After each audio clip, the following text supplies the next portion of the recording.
പഹൽഗാമിൽ ഭീകരാക്രമണത്തിൽ കൊല്ലപ്പെട്ടവർക്ക് ചാരുമൂട്ടിലെ വ്യാപാരികൾ ശ്രദ്ധാഞ്ജലി അർപ്പിച്ചു. കേരള വ്യാപാരി വ്യവസായി ഏകോപന സമിതി ചാരുമൂട് യൂണിറ്റ് കമ്മിറ്റിയുടെ നേതൃത്വത്തിലായിരുന്നു ശ്രദ്ധാഞ്ജലികൾ അർപ്പിച്ചത്.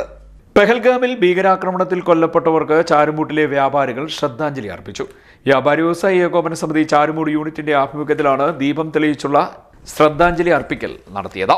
വ്യാപാരി വ്യവസായി ഏകോപന സമിതി സംസ്ഥാന പ്രസിഡന്റ് രാജു അപ്സര ഉദ്ഘാടനം നിർവഹിച്ചു.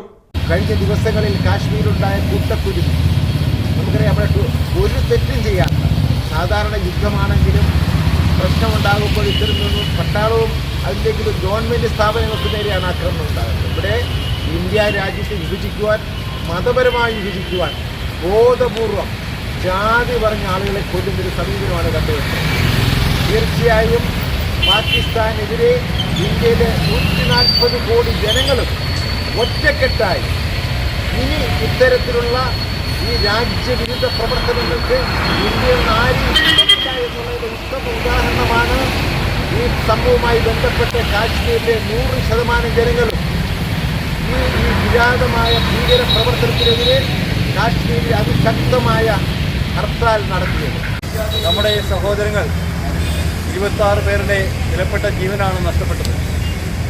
അവർക്ക് ശ്രദ്ധാഞ്ജലി അർപ്പിക്കുന്നതിനായി കേരള വ്യാപാരി വ്യവസായ ഏകോപന സമിതി സംസ്ഥാന കമ്മിറ്റിയുടെ ആഹ്വാനപ്രകാരം ഇന്ന് കേരളത്തിലെ മുഴുവൻ യൂണിറ്റുകളിലും മെഴുകുതിരി കൊളുത്തി ദീപം തെളിയിച്ച്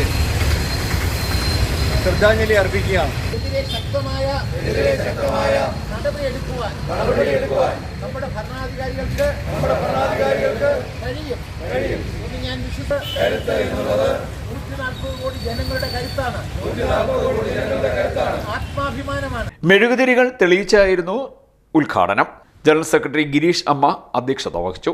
സംസ്ഥാന കമ്മിറ്റി അംഗം ജി മണിക്കുട്ടൻ, അബ്രഹാം പറമ്പിൽ, മണിക്കുട്ടൻ ഈശോപ്പി, ദിവാകരൻ നായർ, എം.ആർ. രാമചന്ദ്രൻ, ഡി തമ്പാൻ, ബാബു സരസ്വതി, അജികുമാർ, വിഷ്ണു, പ്രസാദ്, അശ്വതി, ബീന രാജു, രാധാമണി, സിനി രമണൻ, ബിന്ദു തുടങ്ങിയവർ സംസാരിച്ചു. CDNet news, Charummood.